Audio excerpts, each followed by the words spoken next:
네, 오늘 말씀은 전도서 5장 1절에서 20절인데 우리 18, 19, 20절 석절을 한 목소리를 먼저 읽으면서 말씀 시작하고자 합니다. 전도서 5장 마지막 3절입니다. 18, 19, 20절 한 목소리를 읽겠습니다.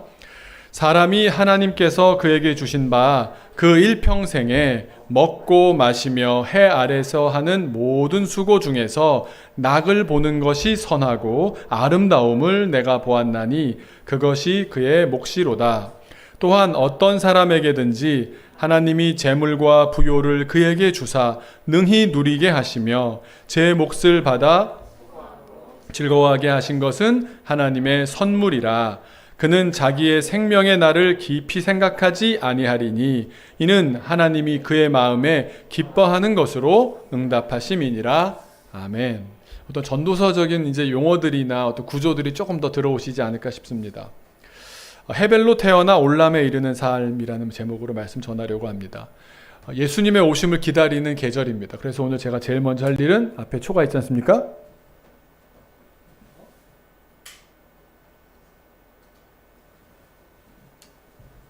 대림절 첫 주일이라 사모님께서 잘 준비하셨더라고요. 이렇게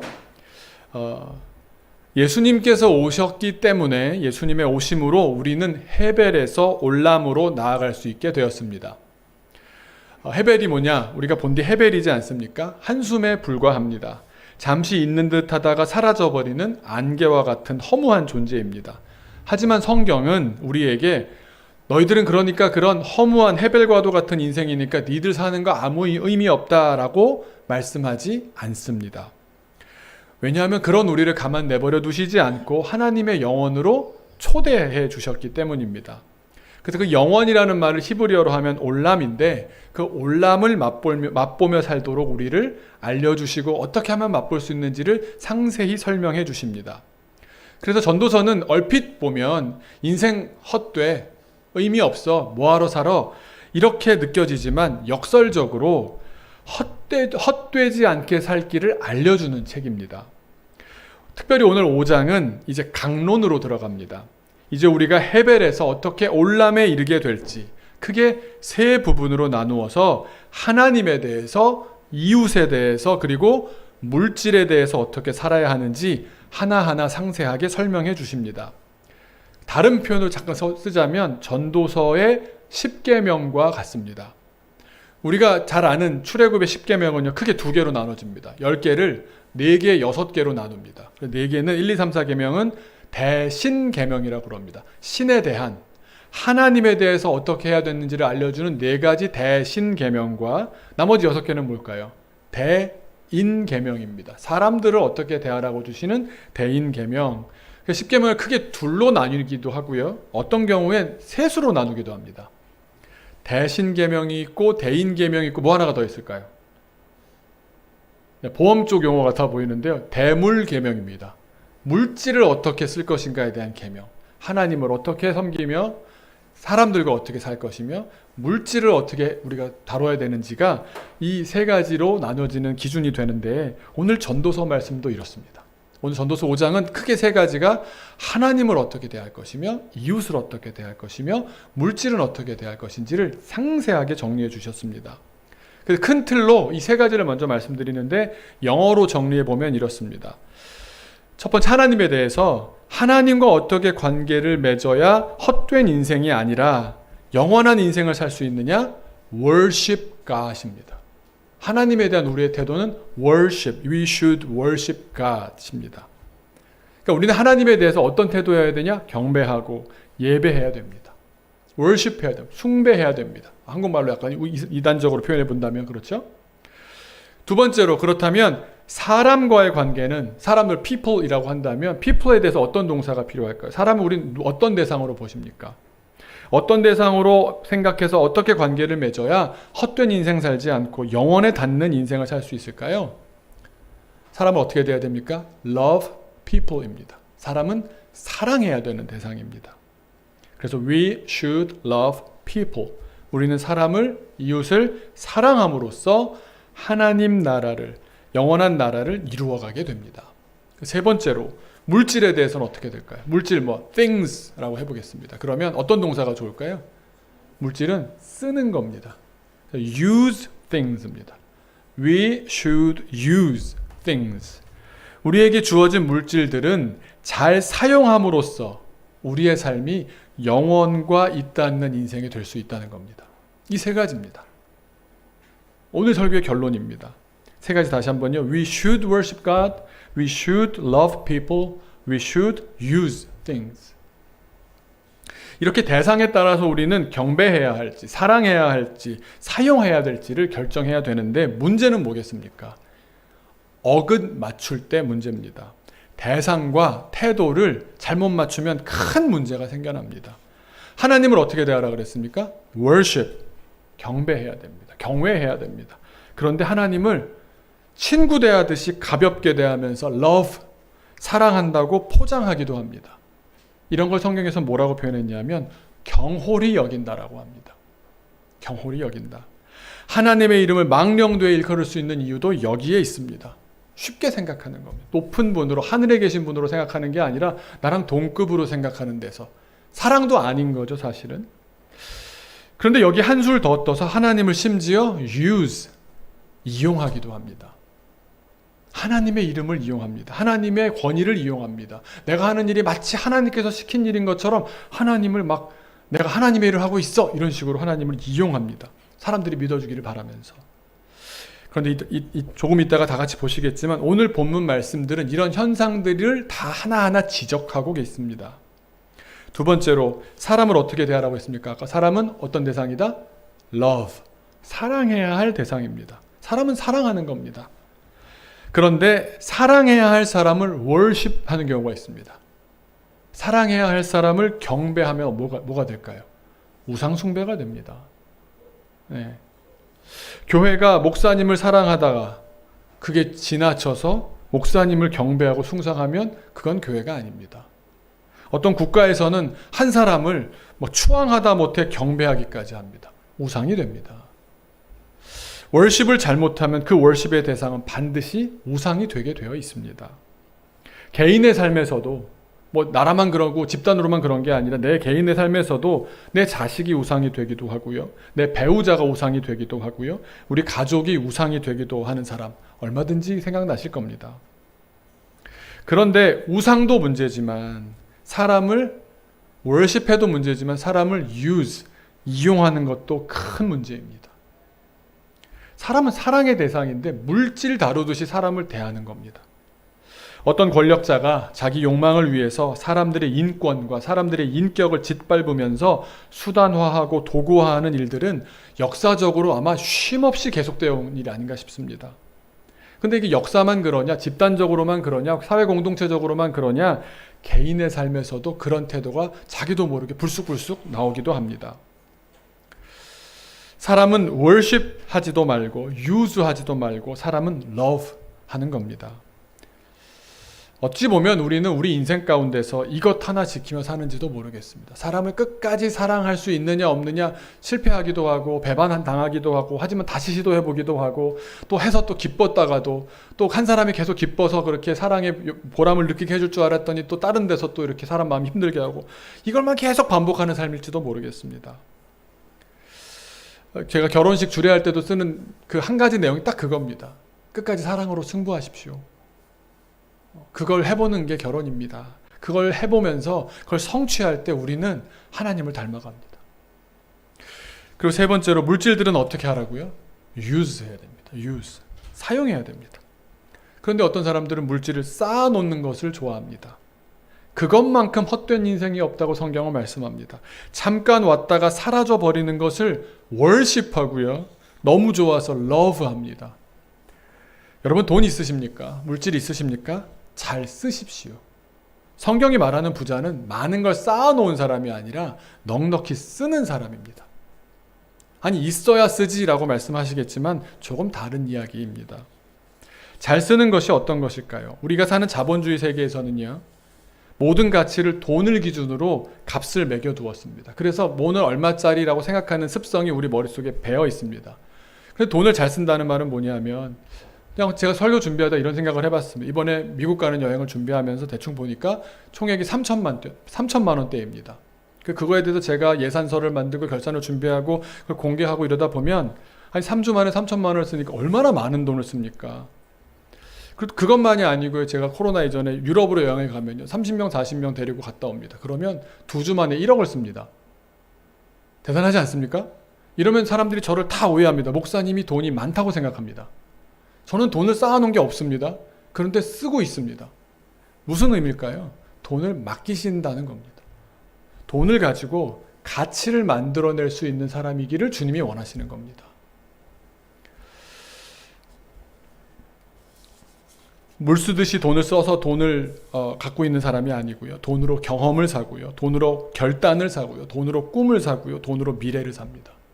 돈 주고 미래를 어떻게 삽니까? 근데 저는 분명히 살 수 있다고 생각하는 것이 돈을 정말 시의적절하게 효율적으로 잘 쓰면 미래도 살 수가 있습니다.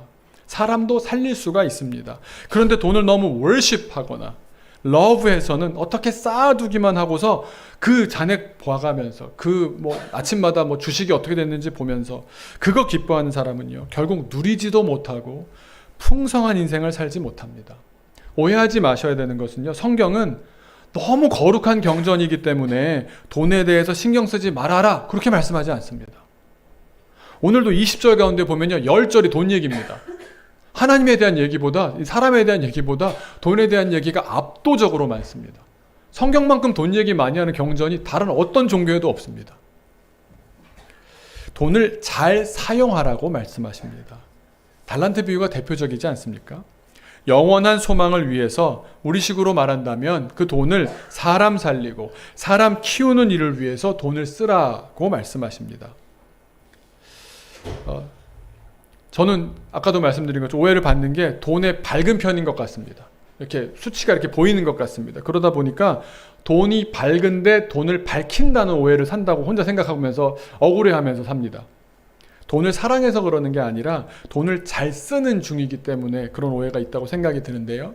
이런 생각을 해보는 겁니다. 교회에 헌금을 했는데 그 헌금이 생명이 되고 교육이 되고 선교가 되고 하나님 나라가 이루어져 간다는 믿음이 우리 안에서 경험되기를 소망합니다. 그래서 돈에 대해서 저는 밝으려고 애씁니다. 밝히는 것은 사랑하거나 경배하는 것이 되겠죠. 성경적으로 돈을 유주하는 중이라고 아닌 경우라면 좀 가르쳐 주시면 저도 이렇게 배워가면서 따르겠지만 그 마인드로 하고 있는 중입니다. 지난 토요일이죠. 결혼식을 마치고 다 마쳤는데 이제 정리하는 중에 박공주 목사님이 저한테 와서 너무 미안한 표정으로 다가왔습니다. 그래서 목사님 왜? 목사님께 꼭 하면서 엘리베이터로 같이 좀 내려가 주시면 안 돼요? 왜? 지하 2층을 내려갔습니다. 박공주 목사님 전용 VIP 주차장이 있는 거 아십니까? 예한교회 2층, 지하 2층에는. 근데 보면서 이제 말을 못하고 이러는 거예요. 그러더니 차를 새로 샀다고. 그게 그럴 수 있잖아요. 그래서 차를 샀냐고 해서 알았다고 해서 설마 이렇게 옛날 무슨 굿하는 사람처럼 새로 차 샀으니까 기도해달라고 이런 건 아니겠지. 믿음이 그 정도는 아닐 거야.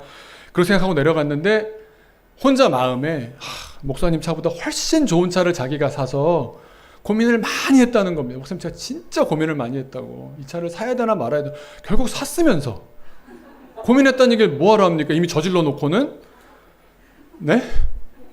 근데 그거를 이제 보여주려고 이제 목사님한테 신고하고 타고 다녀야 될 것 같다 그러면서 보여준 겁니다. 근데 미안해하는 마음이 너무 고맙지 않습니까? 미안해하지 말라고 제가 이렇게 얘기를 했습니다. 우리 집안 가게는 제 수입이 기준이지만 그대는 공무원이 수입 기준 아니냐고. 여기는 사이드고 남편의 공무원 월급으로 사는 집이 아니냐고. 그러니까 다른 거고, 또 나는 전임 목회자로 살 일이 있고 그대는 파트로 사는 일이 있으니까 다르지 않냐고. 자녀를 잘 키우는 데 필요한 대로 그 소용에 닿는 대로 잘 쓰는 것이 맞는 것이지 미안할 일이 아니라고. 그렇게 저는 굉장히 쿨하게 말했습니다. 쿨하게 말하고 돌아서는데 목사님 차가 이상해요 그러는 거예요. 그래서 아니 새 차가 뭐 이상할 게 뭐 있냐고 갔더니 차가 움직이질 않는다는 겁니다. 아니 새 차인데 소리도 안 난다는 겁니다. 봤더니 하이브리드여서 전기차니까 소리가 안 나는 걸. 아니 자랑을 어떻게 이런 식으로 할 수가 있습니까 사람이. 그래서 1차 공격으로도 힘들었는데 1차 공격은 쿨하게 넘어갈 수 있었거든요. 2차 공격에 이건 좀 아니지 않냐. 담임 목사와 부목사 사이의 관계를 새롭게 좀 해야 될 때가 되지 않았나. 내 방으로 오세요. 네, 생각을 해봤습니다. 혼자 그런 생각했습니다. 아니 제가 저 차의 주인을 훨씬 더 잘 알고 잘 돌봐줄 수 있을 것 같지 않습니까? 제 차가 되는 게 맞습니까, 그러면? 저는 맞다고 잠시 생각 3초 정도 해봤지만 내용이 뭡니까? 자기 형편과 자기 사명에 맞게 잘 쓰는 것이 중요한 겁니다. 저에게 차의 기준이 뭔지 아십니까? 제가 차를 고를 때의 기준은 경제성과 7인승입니다. 9인승이 넘어가면 제 아내가 힘들어하고요. 7인승 이내면 어린이들이 작으니까 7명 태울 수 있는 게 법적으로 허용된 차량이어야 하고요. 그 다음에 경제성을 위해서는 차가 LPG 차량을 씁니다. 그리고 수동 차량을 씁니다. 그래서 저희 아내는 무릎이 아프다고 할 때가 많은데도 아직은 젊다. 계속 이렇게 그 생각을 하게 하면서 최저 연비를 자랑하는 차인 것 같습니다. 근데 눕히면 짐이 될 수도 있고 애들을 앉힐 수도 있고 차는 작으니까 연비 좋고 그리고 기본은 물론 기본이고요. 안전은 기본이고요. 왜냐하면 제 마음에 제가 하는 일을 생각하건대 차는 없어질 것 아닙니까? 그렇게 동의가 잘 안 되십니까? 사람 한 명이라도 더 태우고서 교회 올 수 있으면 그게 저한테 필요한 차입니다. 갑자기 저만 거룩한 척 하는 것 같아서 좀 그래 보이는지 모르겠지만 네, 목사님 차 한번 태워봐 주세요. 네. 문제는 뭡니까? 우리가 이 대상에 이 태도를 취해야 되는데 하나님에 대해서 사람 대하듯이 하거나 물건을 대하는데 하나님 대하듯이 하거나 사람을 대하는데 하나님 대하듯이 하거나 물건 대하듯이 하면 이게 문제의 시작이 되는 겁니다. 전도서는 그걸 말씀하고 있는 겁니다. 그렇게 됐다면 잘못 사용한다면 헛된 인생이 되고 말고 허무한 인생이 되고 말고 다 사라져버리고 마는 안개와 같은 인생, 바람 잡는 인생, 그렇게 인생 다 살고 나서 돌아보니까 이러지 말걸 하는 인생이 될 거라고 미리 우리에게 알려주시는 겁니다. 그 세 가지 성경의 가르침 다시 한번 저를 따라해 보시기 바랍니다. We should worship God. We should love people. We should use things. 오늘 말씀을 한번 펴보시는데요. 전도서 5장을 성경을 펼치셔도 좋고 앱을 펼치셔도 좋고 앞에를 보셔도 좋습니다. 이제 이 머릿속에 구조를 가지시고 읽으시면 20절이 깨끗하게 읽힙니다. 이 얘기였네. 구조적으로 이해를 하고 나면 한 절 한 절이 이 말씀이었네. 이 순서대로 나오거든요. worship, love, use 이 순서대로 나옵니다. 그렇게 한번 머릿속에 넣어보시고 한번 읽어보겠습니다. 하나님에 대해서 어떻게 해야 되는지 1절에 이렇게 나옵니다. 같이 1절 한번 읽어볼까요? 시작. 너는 하나님의 집에 들어갈 때에 내 발을 삼갈지어다. 가까이 하여 말씀을 듣는 것이 우매한 자들이 재물 드리는 것보다 나으니 그들은 악을 행하면서도 깨닫지 못함이니라. 하나님의 집에 들어갈 때에 우리는 경외하는 자세를 가져야 된다는 겁니다. 신발 벗으라는 겁니다. 신발이 어떤 의미일까요, 여러분? 신발은 내가 살아온 삶을 얘기합니다. 여러분, 이력서라는 말 들어보셨죠? 이력서의 이자가 뭔지 아십니까? 한자로? 신발입니다. 신발 리자. 역사는 역사할 때 그 역은 역사거든요. 그러니까 신발이 걸어온 것이 이력서입니다. 내가 그 신발 신고 걸어왔던 내가 살아왔던 인생이 있지 않습니까? 그런데 신발을 벗으라십니다. 그게 무슨 말이겠습니까? 네가 세상에서 누구였든지 하나님 앞에 오면 신발 벗어. 네가 살아온 삶 내려놔. 하나님 앞에서 너희는 다 같이 경외해야 돼. 이 말씀입니다. 그래서 가까이 하여 말씀을 듣는 것. 그러니까 말씀은요, 우리가 듣는 것이지 내가 하는 게 아닙니다. 하나님에 대하여서 내가 하나님께 기도하는 거지 내가 하나님을 가르치려 드는 사람들이 있습니다. 하나님을 친구로 생각하거나 하나님을 물질로 생각하면서 그런 사람들이 있다니까요. 그런데 그러지 말고 신발을 벗으라는 말에는 이미 네가 지금까지 살아왔던 삶, 경험했던 이야기들, 갖고 있는 판단들 다 내려놔 이 얘기입니다. 악을 행하면서 깨닫지도 못하는 주제에 하나님 앞에 나서 신발도 신고 들어오는 것이 우리의 모습이라는 겁니다. 2절을 보시면 그런 사람들의 특징이 나오죠. 너는 하나님 앞에서 함부로 입을 열지 말고 급한 마음으로 말을 내지 말라. 자기 감정 기준으로 자기 생각 기준으로 막 말을 합니다. 들으라니까요. 하나님에 대한 우리의 태도가 뭡니까? 듣는 겁니다. 이기둥 목사의 말을 들으라는 게 아니고요. 성경 말씀을 들어야 됩니다. 여러분 기회 되는 대로 통독하셔야 되고요. 성경 펼치셔야 되고요. 안 그러고 어떻게 하나님과 연결됩니까? 방법이 찬양이라도 하면서 찬양에는 가사를 가슴에 새겨야 됩니다. 우리는 하나님 앞에서는 다 신발 벗어야 되는 존재입니다. 그래서 우리가 잘못 사랑하거나 잘못 사용하는 경우가 이겁니다. 하나님은 하늘에 계시고 우리가 땅에 있다는 사실을 까먹는 겁니다. 하나님을 우리가 이용해 하거나 하나님을 사랑한다고 그러면 사실은 맘먹으려고 하거나, 그런즉 뭐라고 그럽니까? 마땅히 말을 적게 할 것이라. 말 많이 하지 말라는 말은 들으라는 말씀입니다. 하나님 말씀에 대해 들어야지, 읽어야지. 내가 이렇고 저렇고, 아니 그게 앞뒤가 맞는 말입니까? 하나님과 우리의 관계에 있어서 우리의 태도가 뭐겠습니까? 그분이 하늘에 계시는 분인데 땅에 있는 우리들끼리, 여러분 정말 구글어스 같은 데서 위에서 보면은 보이는 것이 그 땅에서 발 딛고 사는 사람이 보여집니까? 이걸 좀 알라고 하시는 말씀입니다. 3절에 보시면 자기가 하늘의 하나님이 아닌데 땅에 있다 보니까 걱정이 많으니까, 꿈이 이런 좋은 미래를 향한 꿈이 아니고요, 그냥 이런저런 잡다한 것들이 많아집니다. 걱정이 많으면 꿈이 생기고 말이 많으면 우매한 자의 소리가 나타나느니라. 사람들끼리 자기 지혜가 낫다 그러면서 아는 거 막 얘기하는 가운데 하나님으로부터 들어야 될 한 말씀을 못 듣는 가운데 사람들의 말만 많아지는 일들이 벌어진다라는 겁니다. 그런 말들의 향연, 말들의 정말 쓸말 하나도 없는데 말만 많은 것에 가장 대표적인 것이, 하나님을 이용하는 말 중에 대표적인 것이 바로 서원입니다. 서원. 옛날에는요, 아들 낳게 해달라고 서원 많이 했습니다. 그리고 그분들이 숭상하는 분이 한 분 있었습니다. 성경의 인물. 아들 낳게 해달라고 기도해서 응답받으신 한 분, 한나 씨라고요. 사무엘을 낳은 한나가 있습니다. 그분의 이야기를 자기 기준으로 막 해석합니다. 그런데 여러분, 서원은요 기준이 있습니다. 서원하는 걸 감당할 만한 믿음이 사실 대부분 없습니다. 왜냐하면 서원은요, 기준이 내 중심이냐 하나님 중심이냐가 분명하지 않으면 왜곡됩니다.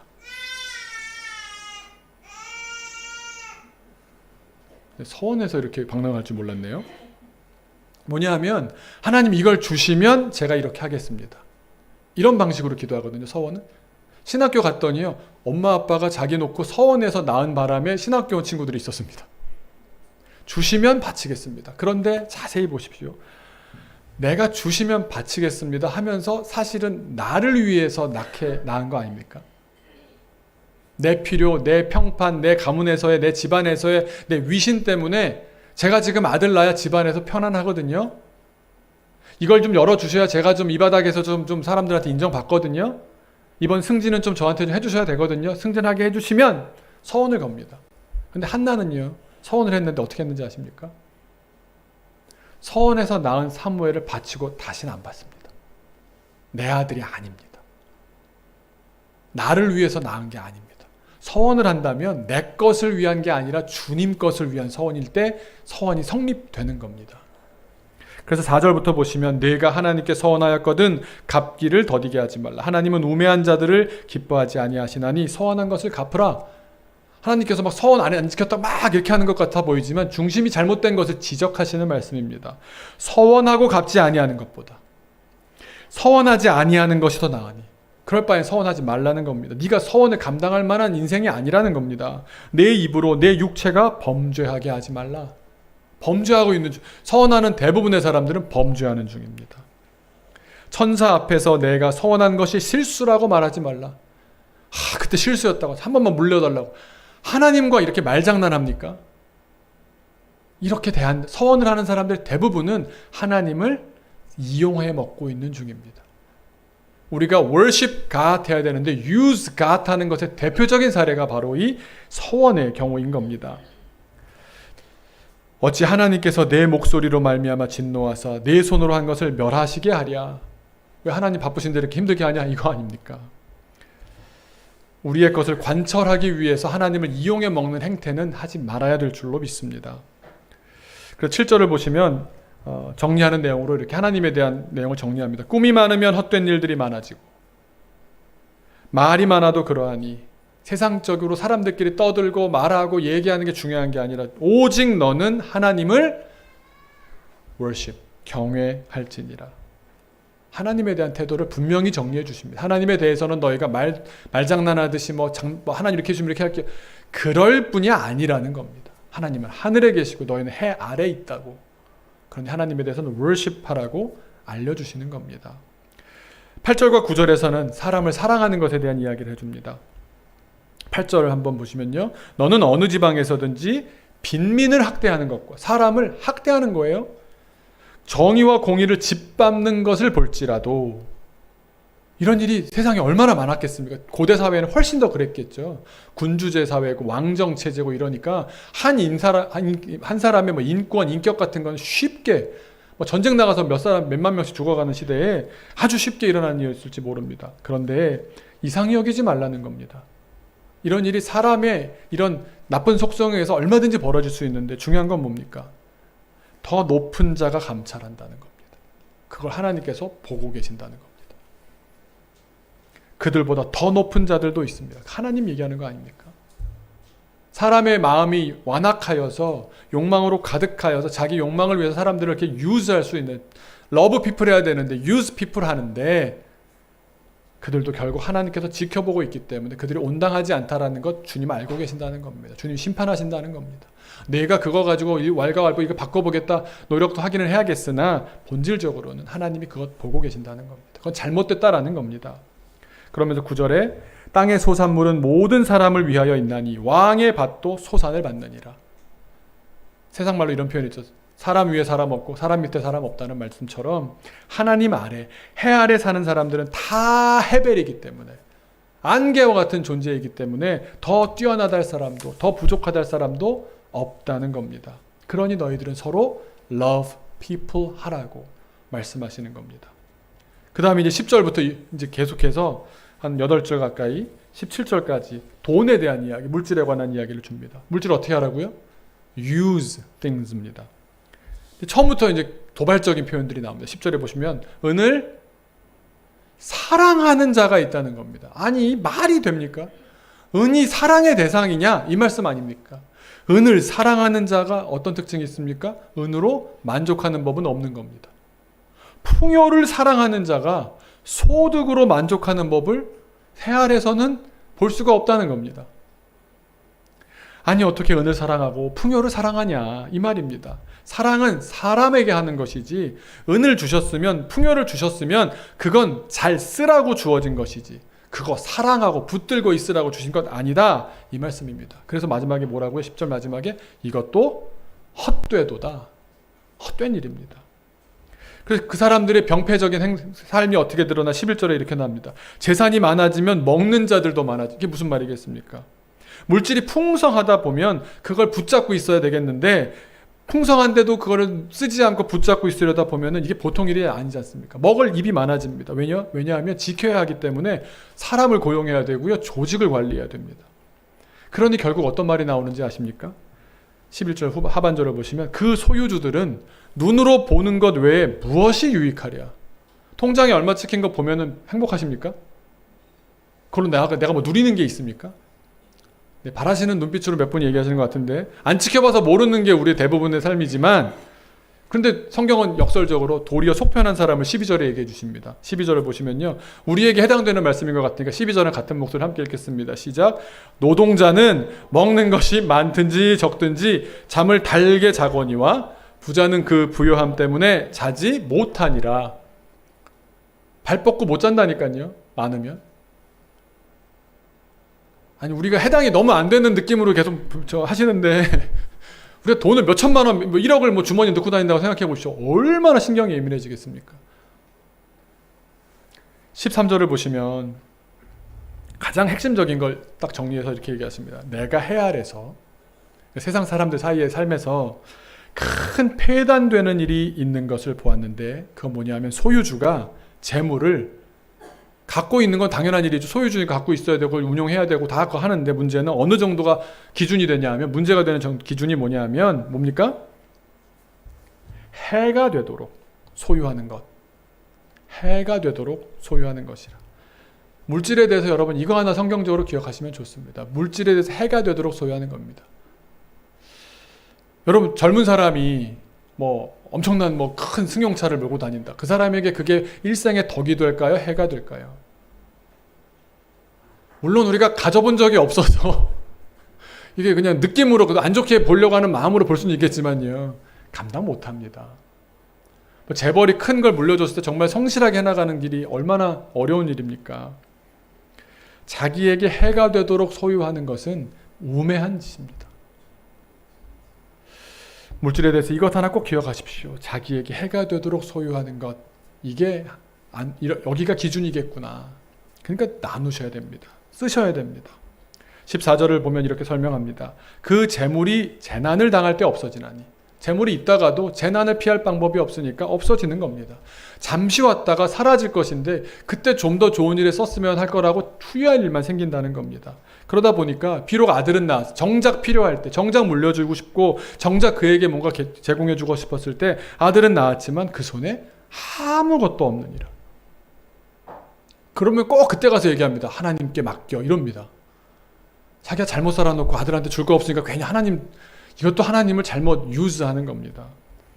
우리가 기억해야 될 것은 우리는 헤벨이라는 사실입니다. 15절에 그가 모태에서 벌거벗고 나왔은즉, 욥의 고백과 똑같이 적신에서 나왔은즉 똑같은 말씀을 하는 겁니다. 우리는 다 빈손으로 왔다 빈손으로 갑니다. 모태에서 벌거벗고 나왔은즉 그가 나온 대로 돌아가고 수고하여 얻은 것을 아무것도 자기 손에 가지고 가지 못하리니. 그럼 있는 동안에 어떻게 살아야 됩니까? 잘 쓰라는 겁니다. 잘 쓰라는 겁니다. 이것도 큰 불행이라 어떻게 왔든지 그대로 가리니 바람을 잡는 수고가 그에게 무엇이 유익하랴. 썩어질 것, 사라질 것을 위해 수고하다가 인생이 갑자기 끝납니다.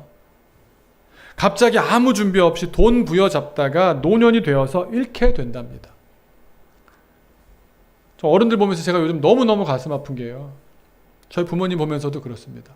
아니 큰딸내 독일 살고 작은딸내 미국 살아서 뭐 그 나라에서 떵떵거리고 어느 정도 자기 집도 있고 잘 사는데 이제 못 가십니다. 코로나라서 못 가는 줄 알았는데 시간이 지나니까 몸이 쇠약해서 못 가십니다.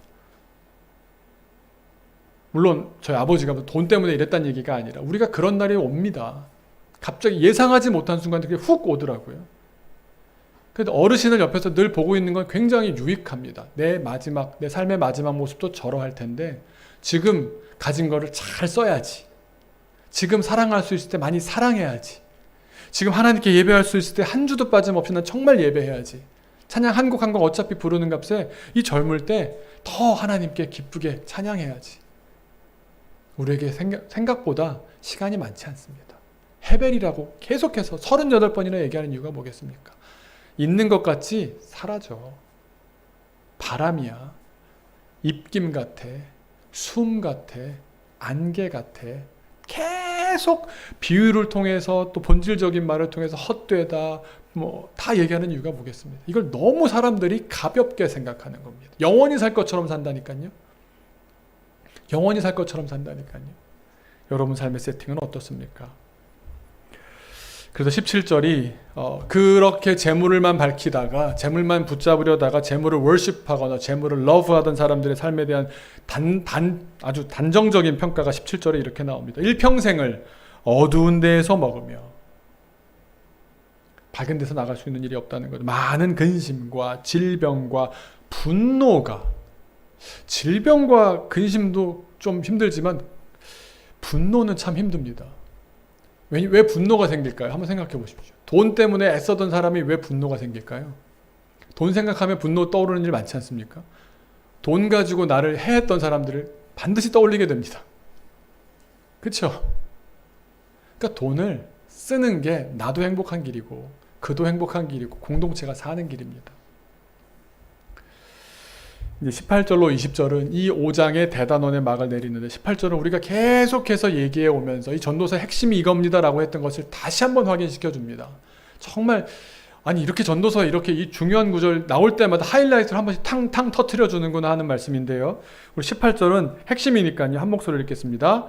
사람이 하나님께서 그에게 주신 바 그 일평생에 먹고 마시며 해 아래서 하는 모든 수고 중에서 낙을 보는 것이 선하고 아름다움을 내가 보았나니 그것이 그의 분복이니라.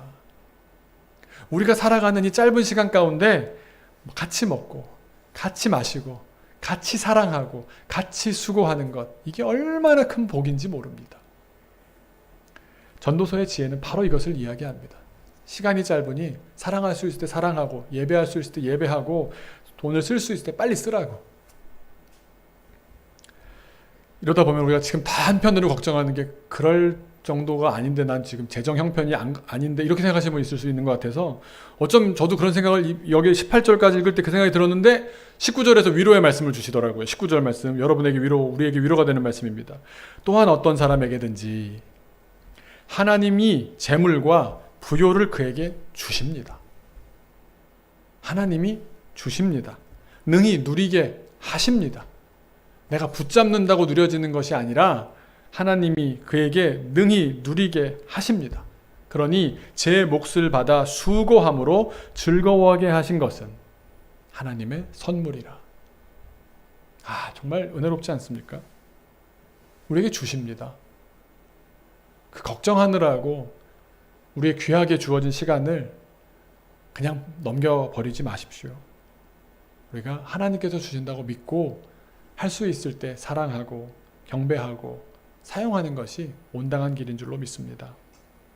그래서 20절에 그는 자기의 생명의 날을 깊이 생각하지 아니하리니 오늘 하루하루 순간이 얼마나 귀하고 복됩니까? 이는 하나님이 그의 마음에 기뻐하는 것으로 응답하심이라. 하나님께서 우리가 기뻐하는 것으로 응답하십니다. 이거는 어떤 면에서 지금까지 해왔던 얘기의 반대거든요. 내가 기뻐하는 일을 주세요 하지 않는데 하나님은 내가 진정 기뻐할 것이 무엇인 줄 알고 그걸 주신다는 겁니다. 제가 어제 전화를 받았는데요. 오늘 소연이가 못 왔어요. 근데 기침이 좀 나서 오늘 못 오기도 했는데 다른 한편으로는 이제 12월 1, 2, 3 이번 주간에 아산병원에서 다시 척추를 또 틀어요. 그 이제 외과적인 수술을 해야 되고 거기에 맞는 이 교정대라 그러나요? 이걸 이제 맞추는 작업을 이제 이번 주간에 해요. 근데 지난 주간에 소연이랑 이제 강남 연동교회에 갑자기 제가 설교를 하게 돼가지고 소연이 소개를 했거든요. 설교 중에. 그랬더니 어른들께서 많이 감동을 받으셨는데 내려가시면서 소연이 아유 네가 소연이구나 아유 잘 컸네 이렇게 얘기를 했는데 얘가 너무 좋았나 봐요. 저한테 와서 목사님 사람들이 날 다 알아요 막 그래요. 너 유명한가 봐 그랬더니 이러더니 저한테 갑자기 화를 내는 거예요. 저한테 목사님이 우리 집 안 와요. 아니 가기로 한 것도 아닌데 안 왔다고 이렇게 화를 낼 건 아니잖아요. 그래서 아니 네가 초대 안 했잖아 그랬더니 오세요. 그래서 제가 그 다음에 뭐라고 얘기해야 되지 그러다가 가면 뭐 해줄 건데? 소연이가 뭐라고 대답했는지 아세요? 호박전을 해주겠다고. 제가 얘랑 이런 대화를 하고 있으면서 이런 생각이 드는 겁니다. 코로나 2년 기간 동안에 제가 따져보니까 2019년 3월 3일에 소연이가 교회를 처음 왔더라고요. 벌써 2년 8개월이 됐어요. 근데 얘는 집에서 할머니 할아버지를 위해서 기도해요. 얘는 어지간히 아프면 아프다는 말을 아예 안 해요. 초등학교 1학년 때 교회 왔던 친구가 나날이 발전해요. 코로나 기간을 지나면서 많은 다른 것이 무너지고 어려워지는 것에 마음을 다 황폐해졌던 마음이 있었지만 다른 한편으로는 매주 소연히 보는 게 저를 버티게 했구나라는 생각이 들더라고요. 사랑할 수 있는 한 사람이 있어서 사랑할 수 있었기에 우리가 오늘을 살고 있는 것 아닙니까? 많은 것이 필요하지 않더라고요. 한 사람을 사랑할 수 있는 것에서 우리 마음을 주님께서는 새롭게 하시고 묵은 땅을 기경하듯이 우리 마음이 초심으로 돌아가게끔 하시더라고요. 나중에 하나님 만나뵈면 그런 대답할 수 있어요. 넌 코로나 때 뭐 했냐? 그러면 이것 했고 저것 했고 다 떠나서 그래도 소연이 잘 데리고 왔는데요. 지난주에 보셨는지 모르지만 가족 사진 찍는데 다 끼어 있는 거예요. 이현종 집사님네 가족이었다가 장선 장전사님네 가족이었다가 누구랑은 또 여자친구들 모임이었다가 막 껴 있어요. 결혼식 특순이라고 세워놨는데 다른 애들은 다 얼었잖아요. 얘만 해맑아요. 얘가 분위기 메이커가 되더라고. 그러면서 아니 할머니가 보살님이시고 할머님은 신선녀시잖아요. 신선이고 선녀이신 분인데 이 한 어린이를 하나님께서는 이 기간 가운데 너무도 특별하게 돌보신 거예요. 여러분, 우리 오늘 사랑할 사람이 있습니다. 우리 오늘 예배할 수 있습니다. 우리 오늘 나눌 물질이 있지 않습니까? 어떻게 사시겠습니까? 함께 먹고 함께 마시고 함께 나누는데 사용하십시오. 어제 제가 다른 지역의 교회에 가서 교사대학을 전역에 하고 왔거든요. 그런데 많이 오라고 그 믿음을 담아서 버거킹 비싼 세트를 사신 거예요. 교사들 많이 올 줄 알고. 근데 많이 안 오죠. 요즘 많이 오겠습니까? 그래서 버거킹 세트가 10개가 남았어요. 제가 옆에 서 있었어요. 이렇게 강사가 얼마나 없어 보였겠어요. 근데 제가 옆에서 계속 얘기했어요. 우리 애들이 저거 되게 좋아하는데 뭐 어떻습니까? 뭐 저거 우리 애들은 6학년 애들 한 입이라고 막. 그랬더니 아씨 이러면서 박스를 주시더라고요. 애들이 교회에서 지금 한참 이제 기타 연습하고 막 이러고 있는 걸 아니까 빨리 갖다 줘야지. 뭐 너무 기쁜 거예요. 네. 저는 많은 물질을 저를 통해서 유통하십니다. 하나님께서. 너무 기쁩니다. 그러면 부자 아닙니까?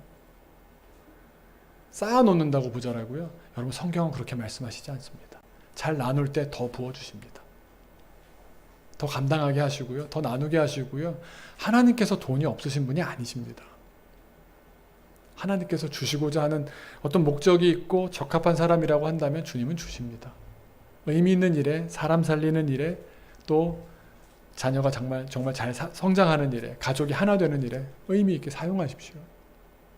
주님께서는 그러라고 전도서 말씀을 우리에게 주신 줄로 믿습니다. 세 가지 다시 한번 생각해 볼까요? 하나님을 어떻게 하라고요? worship, 경외하시고 경배하십시오. 사람을 어떻게 하라고요? love, 사랑하십시오. 물질들에 대해서 어떻게 하라고요? use, 사용하십시오. 기도하겠습니다. 하나님 어떻게 우리가 은을 사랑하고 풍요를 사랑하며 살겠습니까? 하나님 어떻게 우리가 하나님을 물질 다루듯이 하겠습니까? 사람 다루듯이 하나님께 어떻게 그렇게 감히 할 수가 있겠습니까? 하나님 앞에 무릎 꿇고 신을 벗고 하나님과의 관계를 바르게 세워가게 하옵시고 들으려고 마음 먹고 귀를 열고 마음을 열게 하여 주옵소서. 사람에 대해서 우리가 저들은 누구나 다 사랑이 필요한 사람이구나 생각하면서 사랑하고 용서하고 화해하며 사랑 한 번 더 하고 사랑으로 더 사랑을 이어가기 위해서 노력하는 우리가 되게 하여 주옵소서. 사람을 우리가 사용하거나 사람을 너무 높이 보거나 하지 않고 사람은 오직 사랑하며 관계 맺게 하여 주옵소서. 주님, 물질들에 대해서 우리가 물질 만능주의가 되고 금전 만능주의가 되어서 물질에 매여서 사람도 밑으로 내려버리는 그런 일을 우매한 짓을 할 때가 얼마나 많습니까? 물질은 주님 해가 되지 않도록 잘 사용하여서 그 물질을 통해서 생명이 싹트고 미래가 열리고 새로운 경험이 우리 안에 가득해지는 그런 의미 있는 삶으로 바꿔낼 수 있는 우리 믿음의 사람들 되게 하여 주옵소서. 전도서를 통해서 우리에게 주신 은혜가 참 큽니다. 주님, 이 말씀을 우리가 계속 읽을 때마다 우리 삶이 실천하는 삶이 되게 하셔서 주님 더욱 사랑하고 사람들 더욱 사랑하고 예배의 자리를 우리가 귀하게 생각하고 말씀 듣기 위해서 귀를 열고 또 가진 물질로 우리 자녀들을 위해서 또 의미 있는 일을 위해서 나눌 수 있는 우리가 되게 하여 주옵소서. 감사합니다. 살아계신 예수님의 이름으로 기도하옵나이다. 아멘.